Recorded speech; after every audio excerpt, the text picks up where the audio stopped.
Muy bien, vamos a continuar con nuestro estudio de las parábolas. Siempre hemos mencionado que las parábolas de Cristo, y a diferencia de una fábula, son anécdotas tomadas de la vida cotidiana, de la vida real. Y mencionamos de todos los aspectos tan diversos que incluyen una parábola, ¿no? De la agricultura, de la ciudad, de la actividad del hogar, del comercio, de las finanzas. Ya vimos, por ejemplo, los dos deudores en cuestión financiera, cosas que nos pasan a todos y que la gente inmediatamente se identifica con ellas. Y de manera muy interesante la parábola te lleva en una historia intrigante, cautivante, a un desenlace muchas veces inesperado, en donde tú mismo das un dictamen y al final resulta que el dictamen tiene que ver con tu propia realidad. Es decir, la parábola te lleva a una conclusión que tú mismo das y que te deja sin armas ante el argumento que el Señor presenta en la parábola. Y en ese sentido, hablando de cuestiones de la vida cotidiana, pues esta parábola a mí se me hace muy interesante, porque todos tenemos de esos amigos que llegan a la hora que no deben de llegar, o esos que llegan y empiezan a abrirte las alacenas de la casa y no sé quién, o si nomás a mí me ha pasado, pero no sé quién tiene amigos que yo no sé cómo se las averiguan, pero que son unos artistas, unos consumados expertos en llegar a la peor hora que pueden llegar. O llamarte en el momento en que estás más ocupado. Y de esos amigos que le dices, ¿cómo estás? Bien, fíjate, estoy muy ocupado. Ah, sí, mira, fíjate que quién sabe qué. O sea, como si le hubieras dicho que estabas en Cancún en una hamaca contemplando el atardecer, ¿verdad? Entonces, y por eso les digo que esta parábola me llama mucho la atención, porque fíjense cómo el Señor usa cosas pues muy cotidianas, y esos amigos inoportunos ya existían en el primer siglo. O sea, si usted cree que es un invento del siglo XX, no, ya desde el primer siglo ya existían. ¿Sí?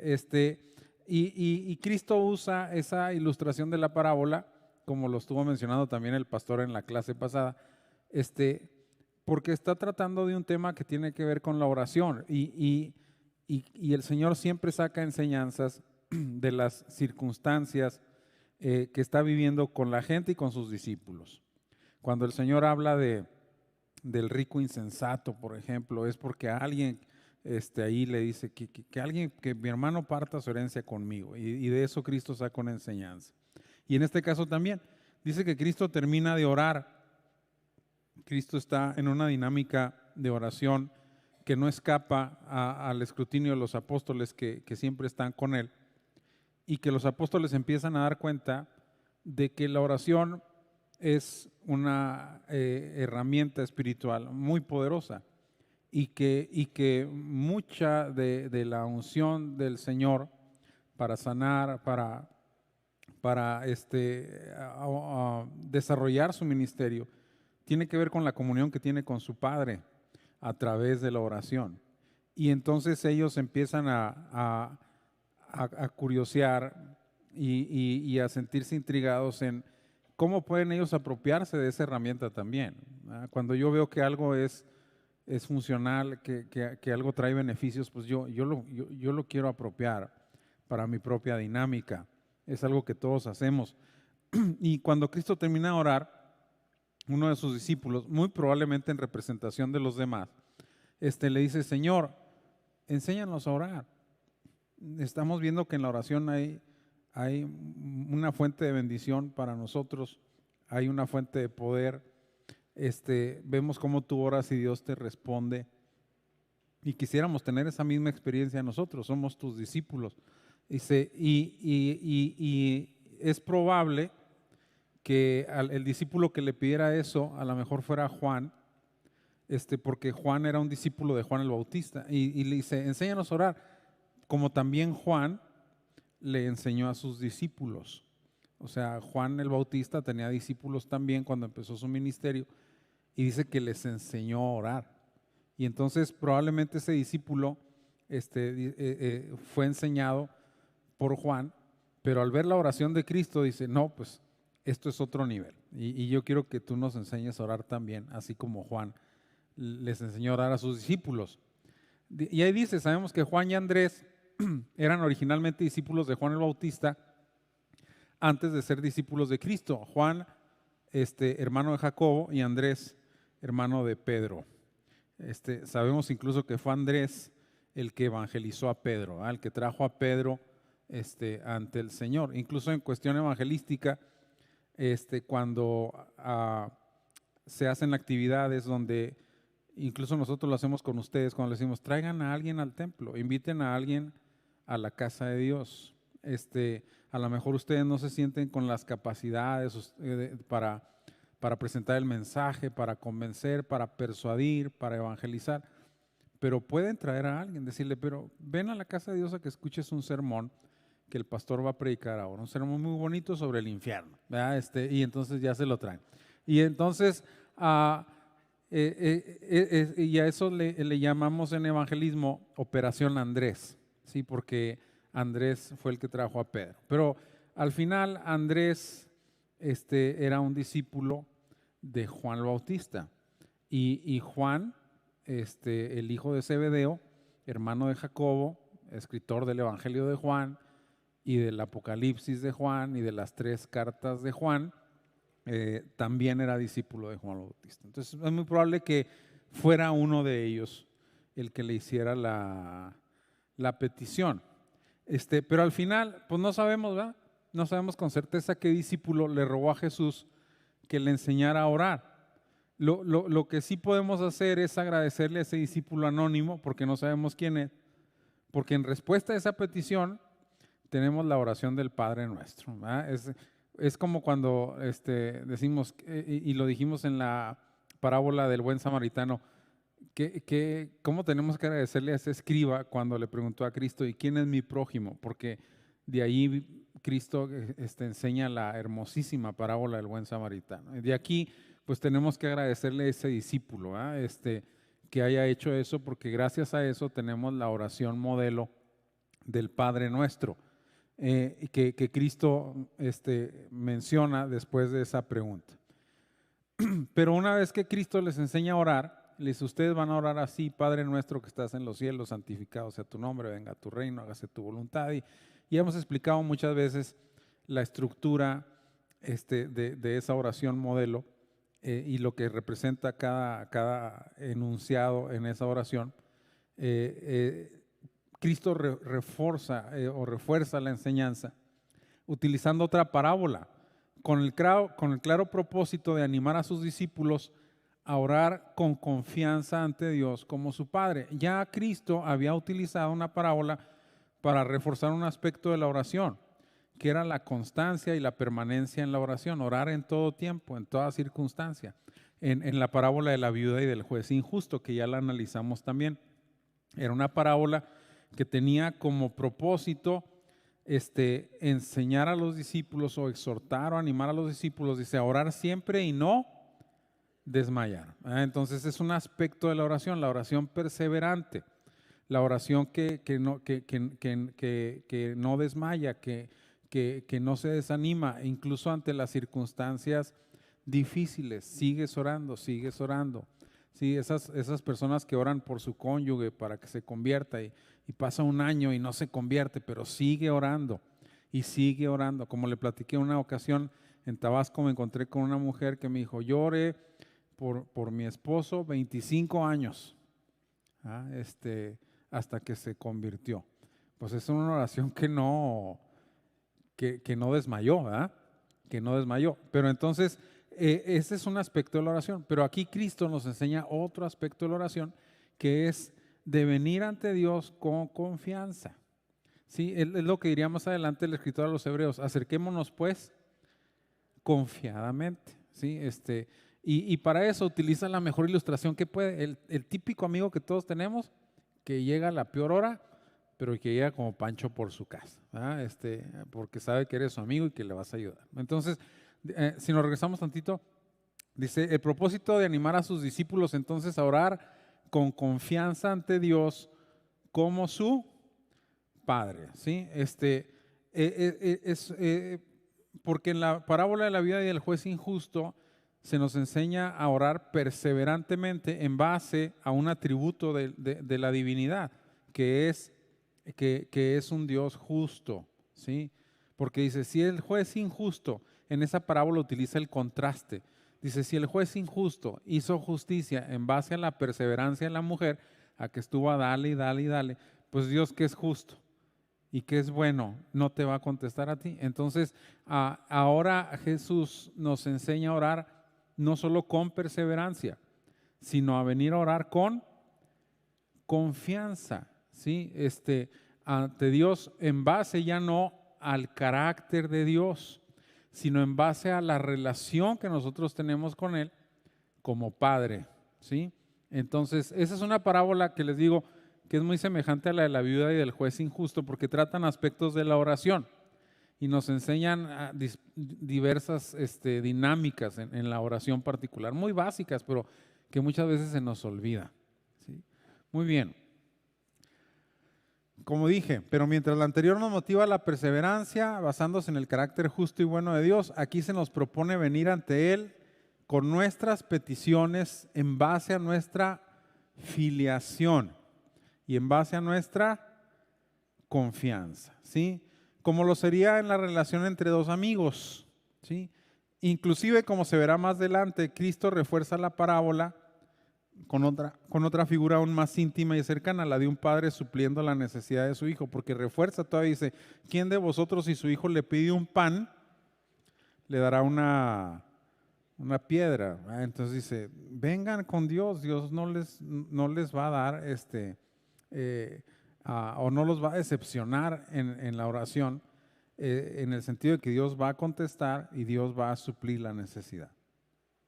Muy bien. La enseñanza del Padre Nuestro se encuentra registrada también en Mateo, pero nada más Lucas registra esta parábola con la que Cristo la reforzó. O sea, en Mateo usted va a encontrar el Padre Nuestro, pero no va a encontrar esta parábola, nomás la va a encontrar en Lucas, ¿sí? Lucas indagó, Lucas investigó diligentemente, minuciosamente, y con el discípulo con el que se entrevistó para que le narrara este episodio, pues yo creo que ese discípulo le narró el episodio subsecuente de esta parábola. Y dice que Cristo les dijo también, ¿quién de vosotros que tenga un amigo va a él a medianoche y le dice, amigo, préstame 3 panes, porque un amigo mío ha venido a mí de viaje y no tengo que ponerle delante? Dice, y aquel respondiendo desde adentro, pues es su amigo, le dice, no me molestes, la puerta ya está cerrada, mis niños están conmigo en cama, no puedo levantarme y dártelos. Y luego dice, os digo que aunque no se levante a dárselos por ser su amigo, sin embargo por su importunidad se levantará y le hará todo lo que necesite, ¿sí? Esa es muy breve, ¿verdad? Pero es la parábola del amigo inoportuno, ¿sí? Que todos tenemos un amiguito así, ¿verdad? Yo sí tengo amigos así, no sé si usted. Y a lo mejor yo a veces soy así. En climas desérticos y cálidos como los de Palestina, que es un clima desértico, un clima cálido, las horas preferidas para viajar eran las horas de la tarde. Entonces, es muy común esta escena de Cristo de que los viajeros llegaban a las ciudades a medianoche, o sea, llegaban ya en la noche. Entonces, era una escena cotidiana, cuando el sol ya declinaba y su efecto era menos desgastante. Entonces la gente trataba de viajar en las horas en que el sol ya estaba bajando, que todavía había luz, y llegar a las ciudades en la noche. Había una cultura muy fuerte de hospedaje y la gente llegaba a las plazas y se les daba hospedaje a las personas que viajaban. Pero era normal, cuando dice Cristo, llegó un amigo a medianoche, entonces, era algo normal. Lo que no era normal es que el otro se levante y vaya y despierte a otro para que le dé su Uber Eats para llevarle al otro amigo, ¿no? Eso hacía, dice, que no pocos viajeros arribaran de noche a los lugares a donde querían dirigirse. Incluso pareciera que nos recuerda la expresión de Apocalipsis, donde dice Cristo, he aquí yo estoy a la puerta y llamo, si alguno oye mi voz y abriera la puerta, yo entraré a él y ¿qué dice? ¿Almorzaré con él? No, dice, cenaré. Entonces da la imagen de alguien que llega ya de noche, ¿verdad? Entonces, por lo que el argumento del amigo que llega de noche dice, es una escena relativamente normal y, y cotidiana, ¿verdad? Y cotidiana. También en el pasaje de los viajeros de Emaús, Emaús no está lejos de Jerusalén, y dice que cuando llegan a Emaús, dice, quédate Señor, porque el día ya declina, porque ya se hace tarde. Quiere decir que esos viajeros salieron ya tarde también y llegaron a Emaús ya de noche, ¿verdad? Entonces, cuando analizamos un poquito las escenas bíblicas, nos damos cuenta de que más o menos sí era así como lo menciona Jesús. Dice, pero se puede inferir que el anfitrión no sabía que su visitante iba a llegar, o sea, porque representó una sorpresa, no le avisó, pues no había celular, no había internet, no había elpueblo.com, entonces pues no sabía y su amigo le llegó de sorpresa. Y el problema fue doble porque no tenía nada que ofrecerle al amigo, que llegó de noche, que llegó hambriento, y que la hospitalidad demandaba que no solo le dieras hospedaje, sino que le dieras ¿qué? Pues algo de comer. Y entonces la única idea que se le viene a la cabeza es que pues es ir a despertar a su amigo. O sea, pues ¿qué hago? Pues voy a ir a despertar a un amigo para que me ayude, ¿sí? ¿En quién pensamos nosotros cuando tenemos un problema inmediatamente? En el vecino, ¿sí? En los amigos, en los que están cerca, ¿va? Por eso dice que es mejor el vecino cerca que el hermano lejos, dice Proverbios, ¿verdad? Mejor es el vecino cerca que el hermano lejos. Entonces, ¿en quién piensas? Pues en el vecino, en el que está enseguida, ¿sí? Entonces, lo que hace es que va y con el amigo de más confianza que tiene para pedirle que le ayude. Muy bien. Y en el momento más inoportuno, a la medianoche, cuando está uno bien dormido, ya la salió así en almohadas, todo. Va y molesta a su amigo para pedirle alimentos, para ofrecerle algo al recién llegado. Y aquí el término importunidad, curiosamente en la etimología y en la intención de la parábola, se puede traducir como desvergüenza, ¿sí? Porque pues desvergonzado vaya a medianoche, no considera a su amigo y lo molesta. Dice, las casas de los pobres en Palestina, esta más o menos es una casita en Palestina, en los techos era donde las mujeres hacían el quehacer cotidiano principalmente. Por eso dice la Biblia que cuando Cristo venga, dice, estarán dos mujeres en el techo, la una será llevada y la otra se quedará. Ahí hacían las labores cotidianas. Incluso las casas estaban muy pegadas y las señoras tiraban el chal de una a otra, ¿sí? Por eso dice que lo que se dice en secreto en los cuartos se iba a proclamar desde las azoteas, ¿sí? Se ha leído eso en la Biblia, porque ahí era donde se hacía la chirinola, como decíamos nosotros. Y entonces,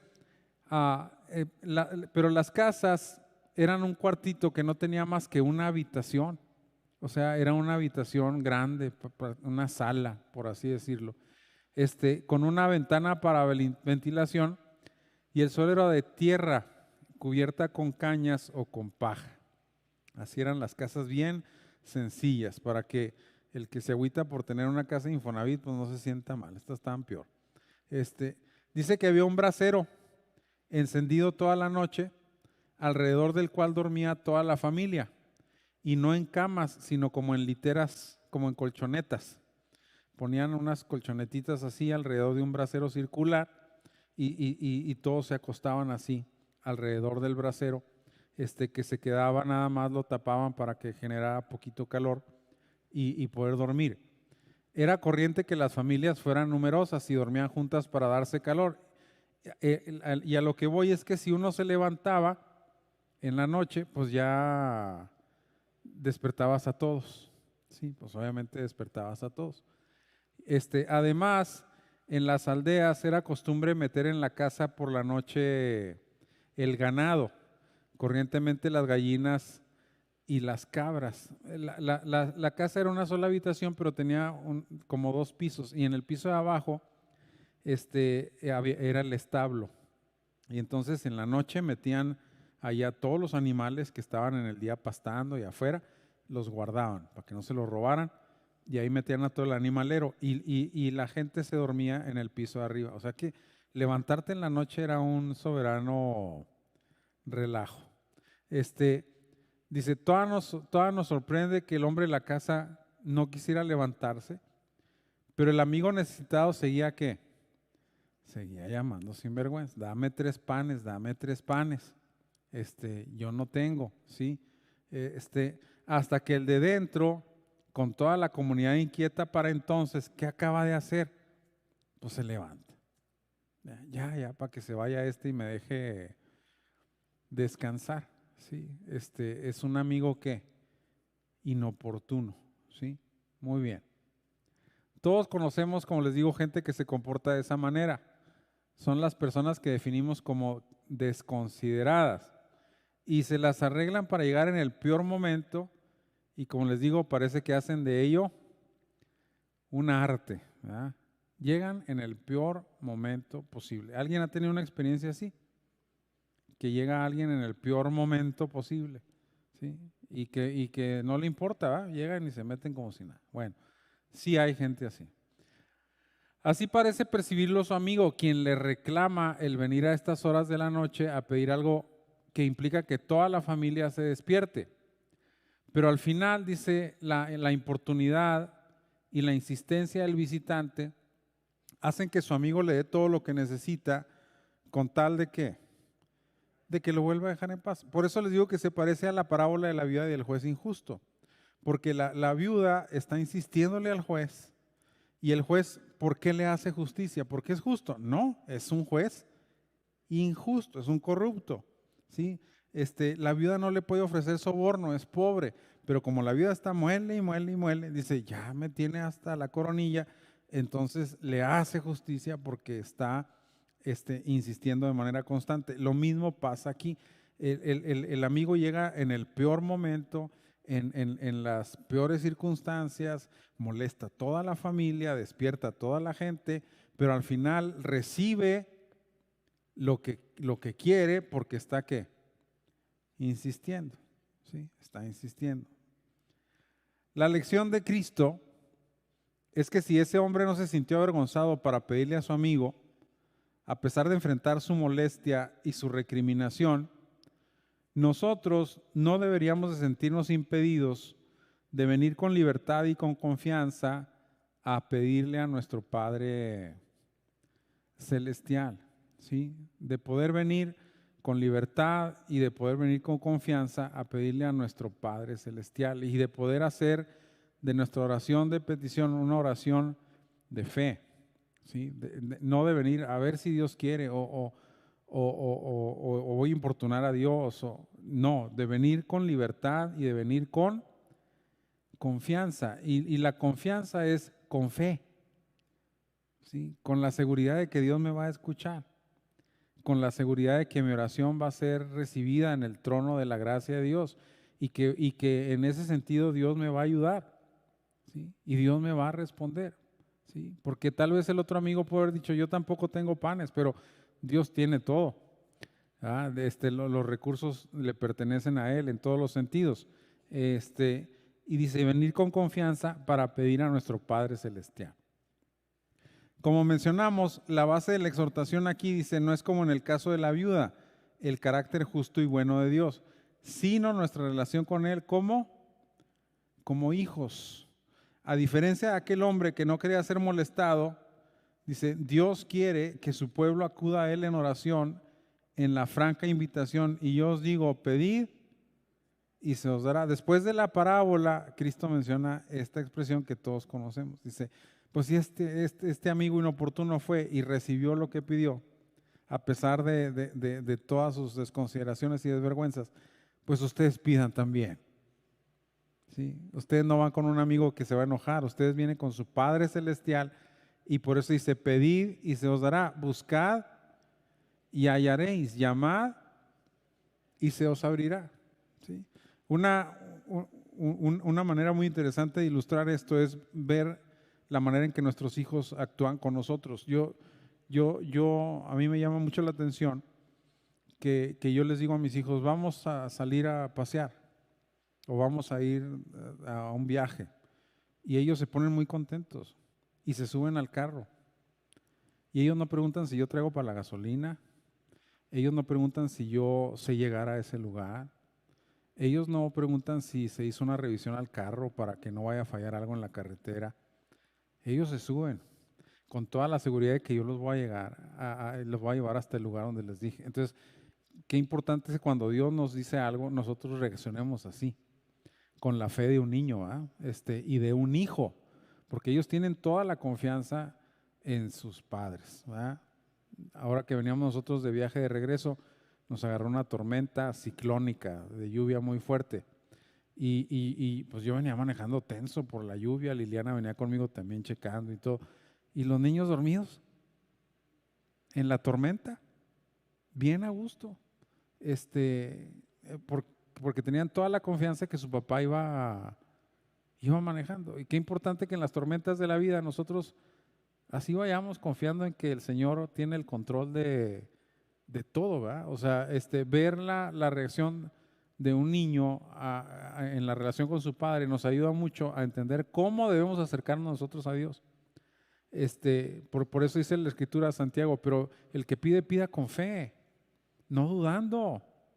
Porque el que duda es como la ola del mar, ¿me entiendes? Es el hombre de doble ánimo, dice, es inconstante en todos sus caminos. Dice, pida con fe, pida con fe. Entonces, en ese sentido dice, aquí dice el Señor, por eso yo os digo, esa es la conclusión de Cristo, yo os digo, pedid y se os dará, buscad y hallaréis, llamad y se os dará. Es lo mismo que dice la Escritura cuando dice, si alguno tiene falta de sabiduría, pues pídasela a Dios. Él se la va a dar con abundancia y sin reproche. Entonces, venir en una actitud de confianza como sus hijos. Cristo, lo primero que Cristo está asegurando aquí es que la oración no solo es oída, sino que la oración también es que respondida, ¿sí? Dios no solo oye la oración, Dios también responde a la oración. Dice, Cristo está asegurando que hay una garantía de respuesta a la oración. La lección es que cuando por algunas razones hay dificultades especiales para la respuesta a nuestras oraciones, cuando nos encontramos con circunstancias adversas y pensamos muchas cosas como es muy tarde, los argumentos de la parábola, es muy tarde, la puerta ya se cerró, los niños ya se durmieron, ya no te van a responder. Nosotros muchas veces también pensamos que en ciertas circunstancias Dios ya no nos va a responder, porque ya pasó este tiempo, ya sucedió esto otro, y decimos, no, Dios ya no me va a escuchar a mí. Pero dice, ven con confianza, ¿sí? La importunidad resultante del sentimiento de nuestra necesidad absoluta, porque el amigo llega, ¿cuál es el argumento del amigo? No tengo yo recursos para dar, no tengo la solución a mi problema, no sé qué hacer. Igual llegamos nosotros con Dios con nuestras peticiones, ¿no, hermanos? Nosotros no podemos, ¿no? No sabemos cómo. Cuando el rey Josafat se enfrentó a una coalición de ejércitos enemigos, dice que juntó a la gente a orar, y la oración era, no sé qué hacer, no sé qué hacer, no sé cómo enfrentar esto, necesito que me ayudes. Entonces, dice, el sentimiento es mi necesidad absoluta y el conocimiento también de que Dios es mi amigo y que Dios tiene los recursos. Es decir, yo voy ante Dios primero reconociendo mi gran necesidad, mi impotencia, mi incapacidad, mi carencia de recursos, pero voy ante Dios también reconociendo que Él tiene la respuesta, que Él tiene la capacidad, que Él tiene los recursos, y más que nada, que Él es mi amigo, ¿sí? Que Él es mi amigo, que que yo tengo una relación en la cual puedo venir con confianza, ¿sí? Dios no me va a decir, ya es muy tarde, ya se cerró la puerta, ya los niños se durmieron, ya no hay oportunidad, ¿sí? Yo se los he mencionado en esa ilustración donde la Biblia dice que Isaac, va a bendecir a su hijo Esaú. Isaac está viejo, se quedó ciego. Yo creo que pensó que se iba a morir, pero curiosamente fue súper longevo, vivió todavía muchísimos años más. Fíjense, estamos hablando que cuando Jacob mandó a cuando Isaac mandó a Esaú a prepararle una comida para bendecirlo, pues eran muchachos jóvenes, tendrían como 20 años Jacob y Esaú. Y apenas hacía 5 años se acaba de morir Abraham. Abraham se murió cuando Jacob y Esaú tenían 15 años. Y Isaac todavía duró, ciego y viejito, pero duró todavía hasta 10 años antes de que se fueran a Egipto. O sea, vivió muchos años todavía más. Pero bueno, él ya se sentía a morir. Y manda a Esaú que le prepare una comida para hacer la primogenitura. Esaú se va y Rebeca oye. Y entonces va con Jacob y le dice, ya tu papá va a bendecir a Esaú. Y acuérdate que tú me platicaste que Esaú te vendió la primogenitura. Así es que lo caído, vas con tu papá, yo le voy a preparar un cabrito como le gusta a tu papá, y tú vas a ir y te vas a hacer pasar por Esaú. Probablemente los dos hermanos tenían la voz parecida, ¿sí? Asael y yo tenemos la voz más o menos parecida cuando hablamos por teléfono, y a veces mi papá batalla para reconocernos, pero a lo mejor ellos tenían la voz parecidona, y entonces, pero Esaú era muy velloso. Dice que cuando nació parecía una bolita de pelos, velludo. Y Jacob era lampiño, y dijo, mi papá me va a tocar, y vas a ver que no es eso. No, dijo, ponte estas pieles, y quién sabe cómo le hizo Rebeca, pero se las averiguó con efectos especiales, y luego ya llegó Jacob y engañó a su padre y suplantó a su hermano. Le hizo honor a su nombre, porque el nombre Jacob significa el que suplanta. Y entonces, cuando ya llega Esaú con el platillo, le dice Esaú, traigo el platillo para que me bendigas. Y dice que Isaac se aterroriza. Dice, ¿quién eres? Dice, pues, ¿cómo que quién soy? Soy tu hijo Esaú. Ya lo comprueba Isaac y dice, vino tu hermano, y se robó tu bendición. Ya lo bendije a él. Y dice que Esaú, que era un hombre muy viril, un cazador, imagínense nomás, haber sido un hombre muy imponente. Dice que empezó a llorar como niño chiquito y le empezó a decir, bendíceme también a mí, Padre mío. Dice, bendíceme también a mí. Y dice que Isaac le dijo, no puedo, hijo. Ya tu hermano tomó tu bendición. Ya no hay bendición. Pero cuando nosotros venimos con Dios y le decimos al Señor, bendíceme también a mí, Dios sí tiene bendición para todos. Amén. Dios tiene recursos para respondernos a todos, hermanos. Amén. No es que diga Dios, no, ya le respondí a él y ya para ti no hay. No, dice el Señor, yo les digo, pidan. Muchas de las circunstancias que enfrentamos en la vida es porque no pedimos discernimiento espiritual, no pedimos sabiduría, no pedimos paciencia, no pedimos dones espirituales. Y dice el Señor, si no los tienes es porque no los pides. Es como dice Santiago, no tienen porque no piden. Y cuando piden mal, porque lo piden para gastar en sus deleites. O sea, entonces por eso el Señor está diciendo aquí, pues pide. Te falta sabiduría para tus relaciones interpersonales, pues pide sabiduría. Te falta misericordia, eres una persona egoísta, egocentrada, que no piensa en las necesidades de los demás. Pues dile a Dios que te dé una condición espiritual de más misericordia. O sea, ten la confianza de venir a pedirle al Señor todo aquello que necesitas en tu vida para desarrollarte. Y por eso dice, hay una garantía de respuesta en la oración, en el conocimiento de que Dios primero es mi amigo y que tiene los recursos para ayudarme, ¿sí? Muy bien. La historia de ninguna manera presenta a Dios en una actitud de negación, ¿verdad? O sea, es otro contraste otra vez. Como diciendo, pues si este amigo recibió lo que pidió, a pesar de que el otro no se lo quería dar y que estaba enojado, ¿sí? Pues imagínate Dios, que es tu Padre Celestial y que es tu amigo, pues ¿cómo no te lo va a dar? ¿Cómo no te lo va a dar?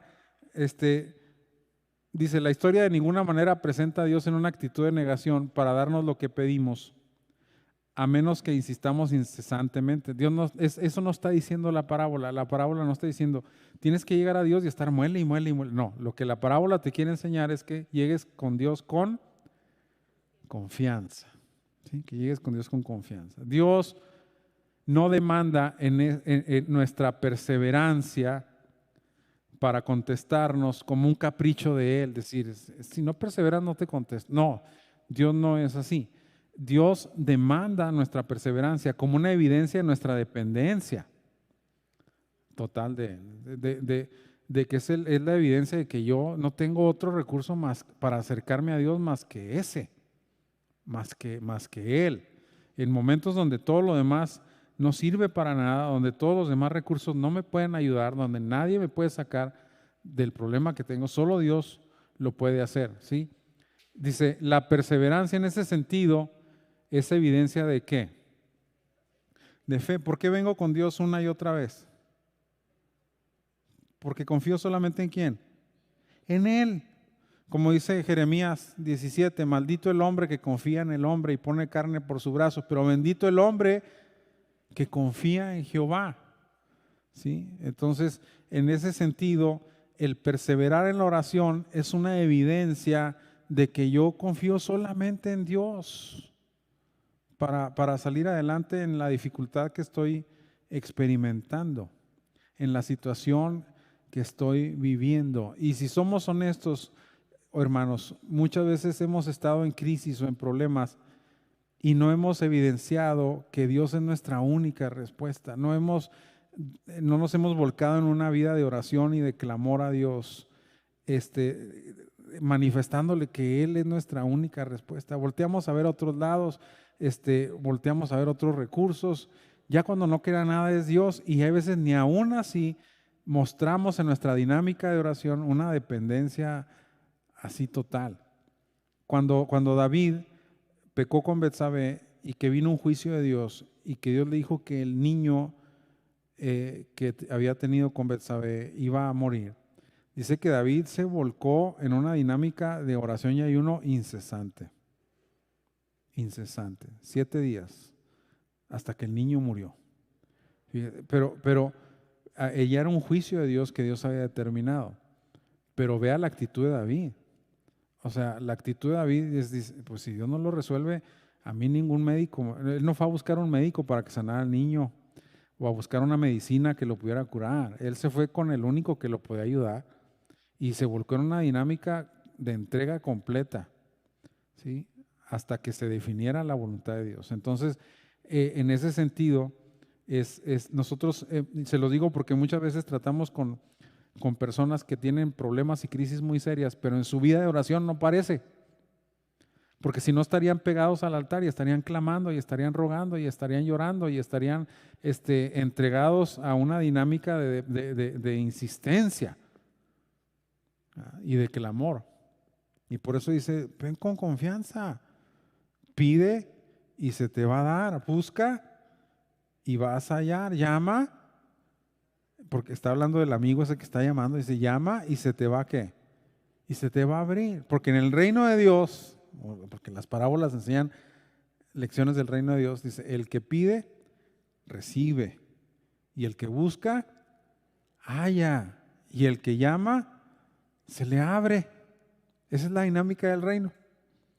Si tú pides, si tú llamas, si tú buscas, vas a encontrar una respuesta. Y la perseverancia no te la pide Dios como un capricho, un requisito que pone nomás porque es un Dios caprichoso, sino porque Dios quiere ver que realmente, una evidencia de que realmente tú dependes de Él. Tú dependes de Él. ¿Sí?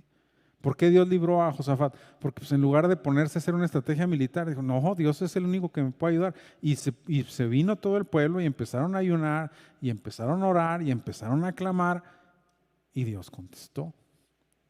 Pero como decimos, se ve, se siente, la dependencia está presente, ¿verdad? Ahí está una evidencia de la fe. Dice, más adelante Cristo expresaría una de las declaraciones más importantes sobre la oración para los hijos de Dios. Dice, y todo lo que pidiereis en oración creyendo que lo recibiréis. Y creyendo que es con confianza, ¿sí? De que Dios lo va a hacer. Habíamos mencionado la biografía de Jorge Müller, de Bristol, Inglaterra, un apóstol conocido como el apóstol de la fe.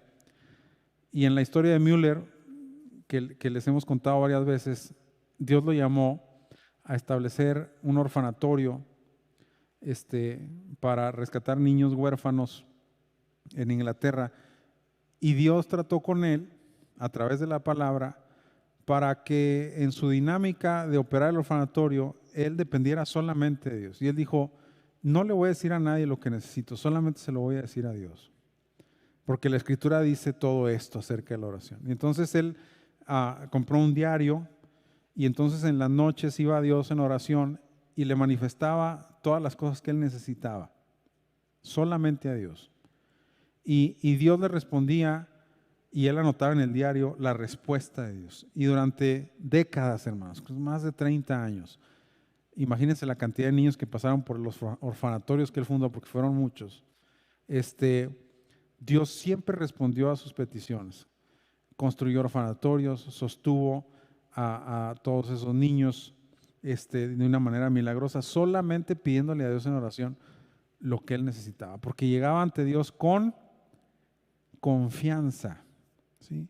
En una de las anécdotas de su biografía es muy interesante que dice que el Señor le hizo sentir el construir otro orfanatorio en otro lugar y él empezó a pedirle a Dios los materiales que necesitaba para construir el lugar y Dios le mandó todo, terreno, materiales, todo le proveyó. Y cuando estaba ya el orfanatorio listo, no llegaron niños y él estaba muy triste. Y el Señor le dijo, pues es que no me los has pedido, todo me pides. Pídeme también los niños, dice, y yo te los mando. Y a él lo entrevistan ya cuando era un hombre anciano, porque se dedicó a atender invitaciones para dar su testimonio de lo que Dios había hecho en su vida y en su ministerio. La persona que lo estaba entrevistando atinó a hacerle una pregunta muy interesante. Le dijo, hay una petición que Dios no le ha contestado todavía. Y él dice, sí, tengo más de 20 años orando por 2 amigos para que se conviertan. Dice, y no se han convertido. Dice, pero yo sigo intercediendo porque sé que Dios va a cumplir su promesa. O sea, el apóstol de la fe, un hombre al que Dios no le negaba nada, tenía una oración no contestada, pero seguía perseverando en base a su confianza de que Dios lo iba a hacer. Y en la anécdota dice que murió Müller y los amigos no se convirtieron en el funeral.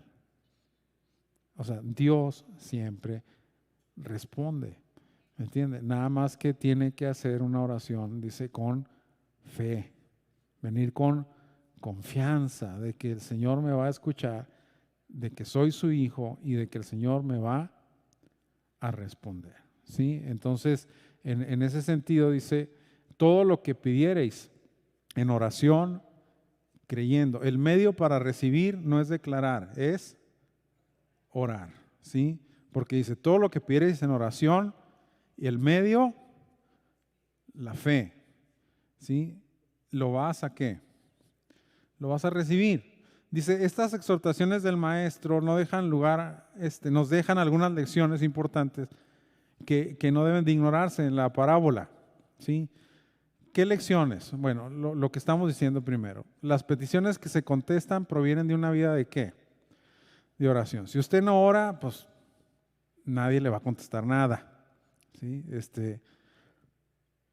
Las peticiones que se contestan, dicen, provienen de una vida de oración. Dice, la oración es el medio establecido para pedir y es el medio establecido para recibir en el reino de Dios. Cristo es categórico y claro. Todo lo que pidierais en oración. En el mundo evangélico de hoy está muy de moda declarar o decretar aquello que se quiere o se desea recibir de Dios. Llámese salud, prosperidad o cualquier otro bien de parte del cielo. ¿Sí? Te enseñan a tomar dominio y a no sé qué. En una ocasión fui a visitar aquí a Oscar Pizaña, cuando trabajaba aquí en pensiones, para unos proyectos que estamos haciendo precisamente para el templo. Y está una persona ahí que me escuchó y me dijo, ¿usted es el de la radio? Sí. Ah, yo lo escucho en la radio. Dice, yo voy al templo fulano de tal. Ok. Dice, sí, hombre, pero ahí me están enseñando. Yo quería comprar un terreno y me enseñaron, no, decreta y declara. Y me enseñaron a que fuera a pisar descalzo ahí en el terreno para tomar dominio. Y pues no me lo han dado y nomás me corté los pies con los vidrios de las botellas. Dijo, entonces, se te enseñan a hacer una serie de cosas para poder recibir y la Biblia es categórica, Cristo es categórico de que la única manera en el reino para recibir es a través de la oración, ¿sí? Si tú hablas con Dios, las cosas cambiarán orando. Cualquier necesidad Dios la resolverá orando, ¿sí? Es el medio, ¿sí? En ese sentido, ¿sí? Muy bien. Pero la única vía autorizada, dice, para acercarnos, para ser escuchados y atendidos por el trono de la gracia, es solamente la oración. Esto es aplicable incluso cuando oramos por las necesidades y peticiones de otros, lo que conocemos como oración ¿qué? Intercesora. Es decir, yo me puedo acercar a pedir con confianza no solo por mí, sino puedo acercarme a pedir con confianza por otros, ¿sí? Lo que conocemos como intercesión. ¿Sí? En ese sentido, dice, es lo que conocemos como oración intercesora. Todos somos llamados a procurar el bien del otro, a orar por las necesidades de otros. Por eso cuando oramos por las peticiones, yo le digo, voltea a ver a otro hermano que tenga su mano levantada y en lugar de enfocarse en su propia petición, ore por él, para aprender a interceder, ¿sí? Y oramos por las necesidades de los demás. ¿Sí?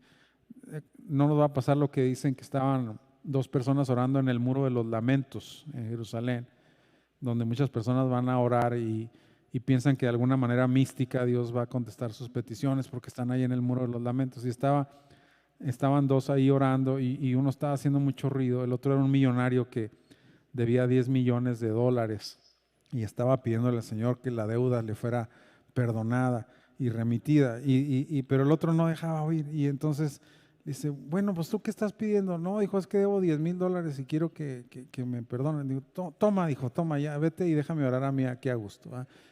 No, pues hay que orar por las necesidades de los demás y pues sí, por las nuestras. Segundo, en la oración hay un ingrediente. ¿Qué es la oración? Empieza con C y termina con comunión. Es comunión. ¿Sí? Entonces, las peticiones que se contestan provienen de una vida de comunión. Dice, el hombre se tuvo que acercar a su amigo para pedirle, ¿no?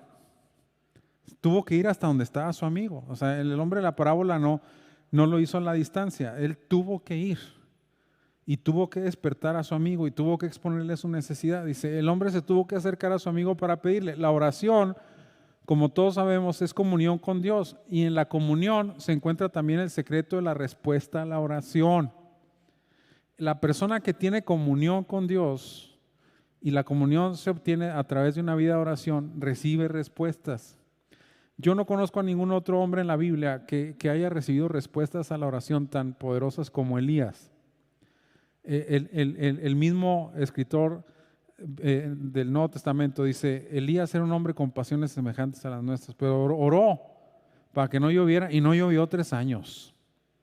O sea, así, a ese nivel. Y volvió a orar para que lloviera y cayó un aguacero.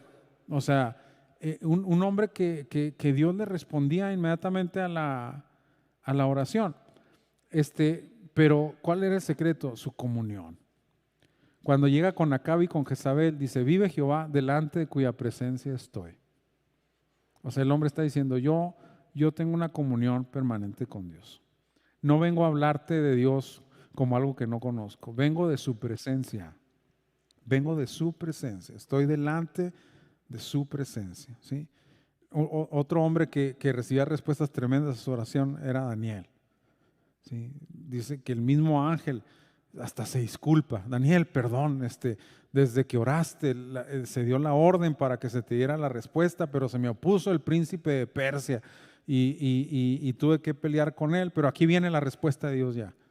No creas que se demoró, Daniel, Dios Dios ordenó que inmediatamente se te responda.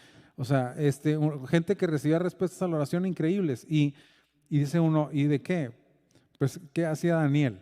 Que era lo único que le encontraron los sátrapas que hacía Daniel en exceso, el único vicio que tenía, orar. Entonces, pues ¿cómo no les va a responder Dios a esas gentes? Incluso el Señor mismo habla del aspecto de la comunión. Miren, dice, Jesús dijo, si permanecéis en mí y mis palabras permanecen en vosotros, ahí está la condición de la comunión. Pedid todo lo que queréis y os será ¿qué? Y os será hecho. ¿Sí?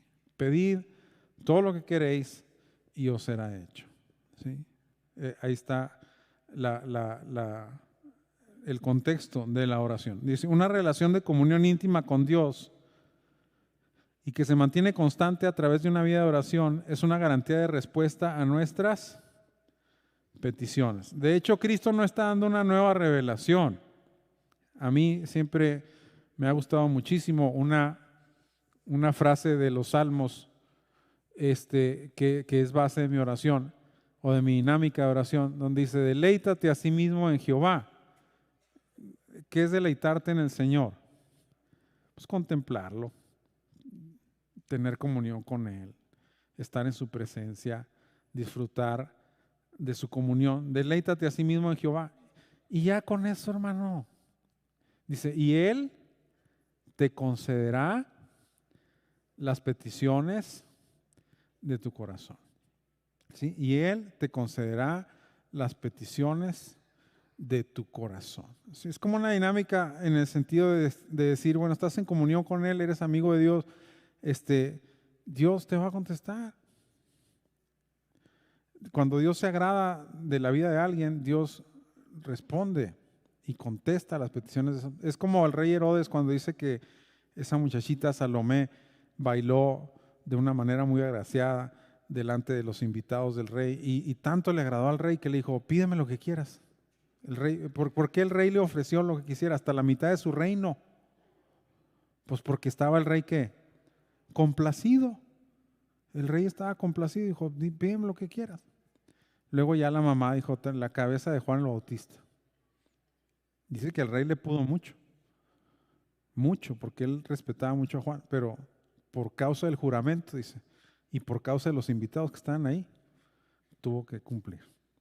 Y pero ¿por qué le cumplió? Porque estaba agradado de lo que hizo la muchacha. Entonces, cuando Dios se agrada en nosotros, dice, deleítate a sí mismo en Jehová, y Él te concederá las peticiones de tu corazón.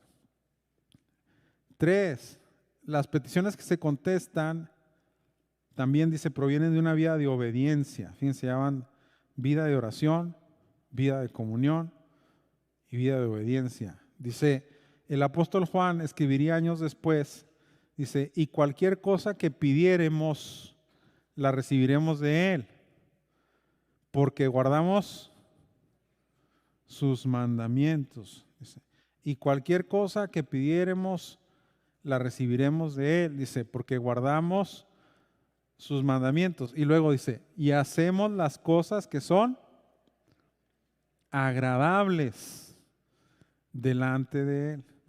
Una persona que vive una vida agradable delante de Dios, que lo honra, que lo adora en todo lo que hace. Como les mencioné en la clase anterior, la diferencia entre alabanza y adoración no es que la alabanza es la parte donde cantas cantos muy alegres y la adoración es donde cantas cantos muy tranquilos de meditación. La alabanza es parte de la adoración, pero la alabanza tiene que ver con lo que dices. La adoración tiene que ver con lo que haces. Cuando la gente venía a adorar al templo, venía a traer ofrendas, o sea, es algo que haces. Dice que los magos cuando adoraron a Cristo, le abrieron sus tesoros, se los presentaron, dice, y lo adoraron postrados. Adorar es algo que haces. Cuando obedeces a Dios, adoras. Porque lo dijo Samuel, obedecer es mejor que sacrificar. Y poner atención a lo que Dios dice es mejor que la grosura de los carneros. O sea, lo mejor que se le ofrece a Dios. ¿Sí? Entonces, dice Juan, cualquier cosa que tú pidieres la vas a recibir de Dios. ¿Por qué? ¿En base a qué Juan dice que tú vas a recibir de Dios lo que pidas? Dice, porque guardas sus mandamientos. Porque guardas sus mandamientos y haces las cosas que son agradables delante de Él. ¿Sí? Entonces, si se fijan, ahí está una conjunción de elementos que garantizan una respuesta a la oración. Y Cristo lo que está manifestando aquí es que dice, se espera que tú, al ser un hijo de Dios, tengas comunión con Él y vivas en concordancia a su voluntad y agradándole. Y cuando es así, ven con confianza y pide lo que quieras. Pide lo que quieras, ¿sí? Y ven con toda la confianza de que el Señor va a contestar tu petición. Muy bien. Obedecer es mejor que sacrificar, ¿sí? Es más, la primera petición del Padre Nuestro en una oración modelo es, hágase tu voluntad. ¿Cuál es la primera petición? Hágase tu voluntad. Padre nuestro que estás en los cielos, santificado sea tu nombre. Y ahí viene la primera petición, y la primera es la más importante. Es hágase tu voluntad. De esa actitud de sumisión y obediencia proviene después la osadía y la confianza en la petición. ¿Sí? Es decir, la única vía autorizada para recibir en el reino de Dios es la oración. Esa es la vía para pedir y la vía para recibir. Y la condición es comunión y obediencia. ¿Sí? El mismo apóstol Juan escribiría, y esta es la confianza que tenemos en Él, que si pedimos alguna cosa conforme a ¿qué? A su voluntad Él nos oye. ¿Por qué es la oración? La oración es una dinámica en donde yo me someto a la voluntad de Dios y todo lo que pido es concordante con su voluntad porque lo pido en el nombre de su Hijo. O sea, yo me cobijo bajo la autoridad del Hijo, que dijo, toda autoridad me es dada en el cielo y en la tierra. Entonces yo vengo y oro con la confianza de que vengo orando en el nombre de Jesús. Y yo no voy a pedir algo en el nombre de Jesús que vaya en contra de Él. ¿Sí me estoy explicando? Porque vengo orando en el nombre de Jesús. No vengo orando en mi propio nombre. ¿Sí? Me vengo escudando en el nombre del Hijo de Dios. Dijo, yo tengo una relación vinculante con el Cristo. Él me salvó, Él me redimió, Él perdonó mis pecados, Él me hizo nueva criatura, Él me hizo integrante de su reino. Y en base a esa relación vinculante que tengo con Él, yo vengo en el nombre de tu Hijo a pedirte a ti como Padre que me contestes esta petición. Pero pues es obvio que la petición va a ser concordante con el carácter y la naturaleza del Hijo de Dios. Algo que es agradable a la voluntad de Dios, ¿sí? Como cuando Salomón ora y le dice al Señor, ¿qué quieres que te dé? Es el sueño, sería mi sueño guajiro, ¿no? Que se me parece el Señor en los sueños. ¿Qué quieres que te dé? La vida de tus enemigos, el reino, ¿qué quieres? Y dice Salomón, dale a tu siervo corazón entendido para discernir entre el bien y el mal, porque tu siervo es joven y no sabe cómo entrar y salir, y este pueblo que tú has puesto para que yo lo gobierne es como la arena del mar, Dice, no sé, dame sabiduría. Y dice que le agradó tanto a Dios. Fíjese, alguna petición de acuerdo a la voluntad de Dios. Le agradó tanto a Dios que Salomón le pidiera eso, que le dijo, no solo te voy a dar sabiduría, todas riquezas que nadie ni antes ni después de ti va a poseer. O sea, pero porque la petición era de acuerdo a qué? A la voluntad de Dios. ¿Sí? Entonces, por eso dice ahí, que dice Juan, si pedimos alguna cosa conforme a su voluntad. ¿Y qué es voluntad? Es obediencia. La oración no es el medio para forzar a Dios a hacer lo que queramos. La oración es el medio para someter nuestra voluntad a la de Dios. Y en ese sentido, nuestras peticiones van a estar en concordancia con la voluntad de Dios. ¿Sí? Pero no puedes saber esa voluntad si no estás en comunión con Él. Muy bien. Finalmente, Cristo utiliza una ilustración final para motivarnos a orar con plena confianza. Dice, la parábola se eleva de la confianza de un hombre en su amigo, la parábola habla de un hombre que va con su amigo, a la de un hijo en su padre, porque Cristo refuerza y dice, que el padre dará a su hijo lo mejor y lo más excelente. Santiago aseguró, dice, toda buena dádiva y todo don perfecto desciende de lo alto. ¿De quién? Del Padre, ¿sí? Del Padre de las luces, en el cual no hay mudanza ni sombra de variación. Un padre le va a dar a su hijo ¿qué? Lo mejor, ¿sí? ¿Cuántos padres aquí dan todo por sus hijos o darían todo por sus hijos? ¿Verdad? O sea, en la medida de nuestras posibilidades, haríamos todo por nuestros hijos, ¿sí o no? Y a mí me conmovió mucho una vez una anécdota del hermano Abel Flores, donde dice que siendo pastor en un ranchito en Nuevo León, las entradas eran mínimas y en una ocasión en que fueron a un lugar a pedir un trabajo en una radio para ser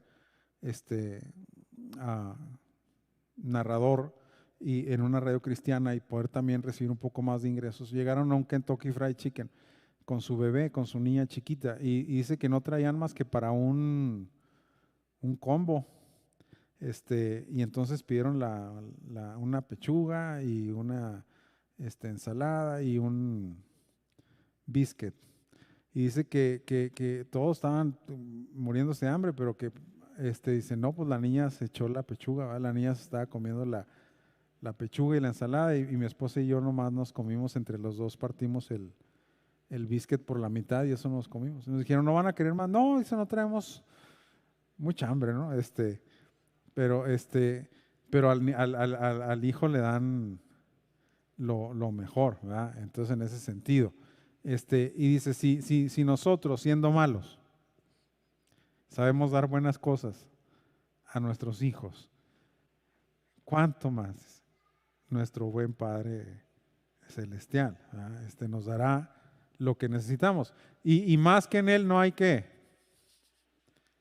¿No hay qué? No hay mudanza. Es decir, Dios no va a cambiar, a Dios no lo vas a agarrar de malas. A eso se refiere, o sea, Dios no es cambiante, Dios no, en un momento, y nosotros sí podemos ser así, y todos lo sabemos y lo hemos hecho como padres. Nuestros hijos llegan con nosotros y nos agarran ¿qué?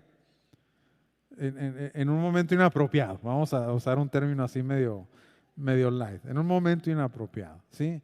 Y les negamos cosas, dice Dios no es así, Dios no cambia, en Él no hay sombra de variación, ¿sí? Muy bien. La motivación para pedir radica en que Dios nos abrirá las ventanas de los cielos y dará los mejores dones y gracias encontrados en su punto más elevado, en el don del Espíritu Santo, porque dice, ¿cuánto más vuestro Padre Celestial no dará el Espíritu Santo? Es lo máximo, ¿verdad? Es que está expresando el pináculo de los dones, la misma presencia de Dios habitando en el creyente. Y Cristo utiliza la figura de una hipérbole, que es una exageración deliberada, para dimensionar en una justa perspectiva la bondad de los dones de Dios para con sus hijos. Es una figura que se usa mucho en la Biblia, es una figura retórica. ¿Qué padre de vosotros, dice, si su hijo le pide pan, le dará una piedra? Con esto está reforzando la parábola. Dice, o si le pide pescado, en lugar de pescado le dará una serpiente. O si le pide un huevo, le dará un escorpión. Es como diciendo, ¿quién va a hacer eso? O sea, es una exageración, ¿verdad? Deliberadamente usa una exageración para decir, para hablar de una imposibilidad. Dice, pues si vosotros siendo malos saben dar buenas cosas a sus hijos, ¿cuánto más vuestro Padre Celestial dará el Espíritu Santo a los que se lo pidan? ¿Sí? Entonces, en ese sentido, el Señor dice, ora con confianza, porque Dios es un Dios bueno, Dios es tu Padre Celestial, y en Él no hay mudanza, ni hay sombra de variación, ¿sí? Ni hay sombra de variación. Por eso, cuando oramos y levantamos las manos, una de las representaciones simbólicas de levantar las manos es rendirte.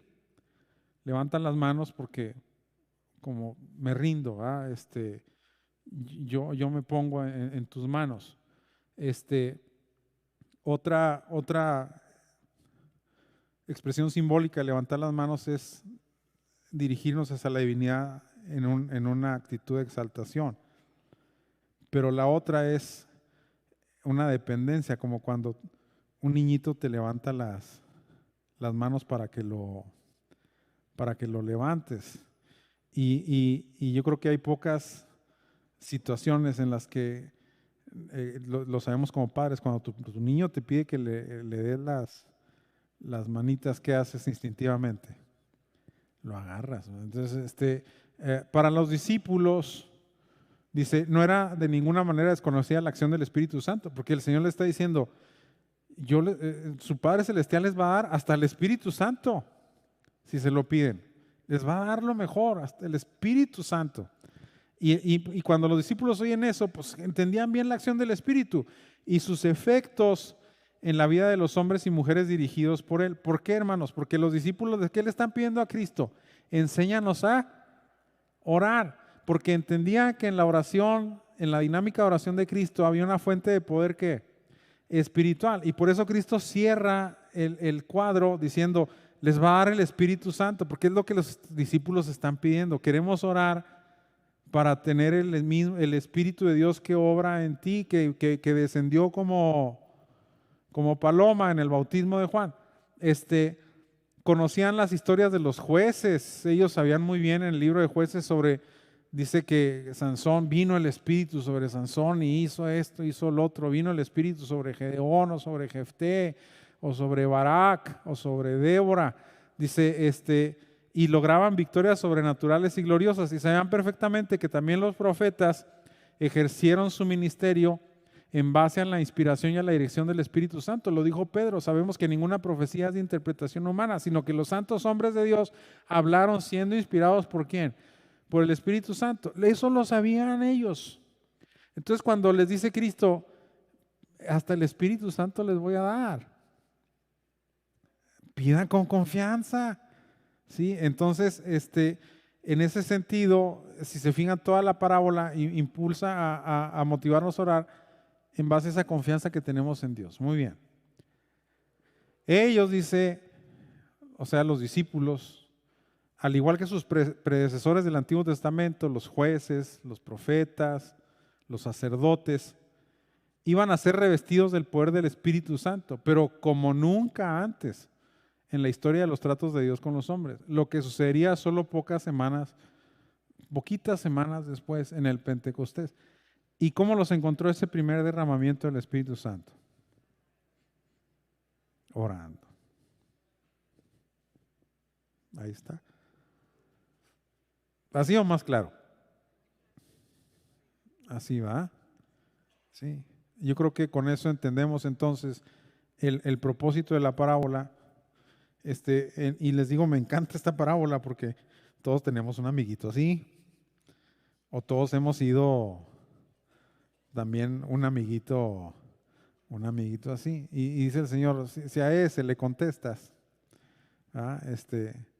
Y esos que te llaman en el peor momento, que nomás te quitan el tiempo y que nomás te llaman para pedirte. Dice, si a ese le contestas tú, el viernes me pasó eso. Un amigo, llame, y de esos que nomás te llaman para pedirte, para que dime, para que ayúdame, para que mándame, para que es. Y son de los que les dices, estoy ocupado. Ah, sí, qué bueno. No, fíjate que esto y que quién sabe qué. Y digo, bueno, ¿para qué le contesto? Bueno, es una enseñanza de Cristo. Si tú haces eso, imagínate Dios. Imagínate Dios. ¿Ah? Venir con confianza, hermanos. Venir con confianza, venir con fe. Amén. De que el Señor es un Dios bueno, que tenemos una relación filial con Él como nuestro Padre y que Él responderá a nuestra necesidad. Dudas, preguntas, quejas, resentimientos. Hable, oro, calle para siempre. Con esto ya queda reforzada la enseñanza del pastor del domingo pasado. La siguiente semana, Dios mediante, vamos a ver una parábola muy interesante. Muy interesante, la parábola de los siervos inútiles. También en la dinámica del reino de Dios. Muy bien, pues vamos a inclinar nuestro rostro y vamos a orar en esta mañana. Padre, gracias, Señor. Gracias te damos por tu palabra. Gracias por la enseñanza, por tu revelación para nosotros. Ayúdanos a desarrollar una dinámica de oración agradable, correcta, bien enfocada, que nos permita vivir en comunión y en obediencia a tu voluntad, en la que podamos venir con confianza, pidiendo y recibiendo, buscando y hallando, llamando y abriéndose las puertas. Que en este año que está comenzando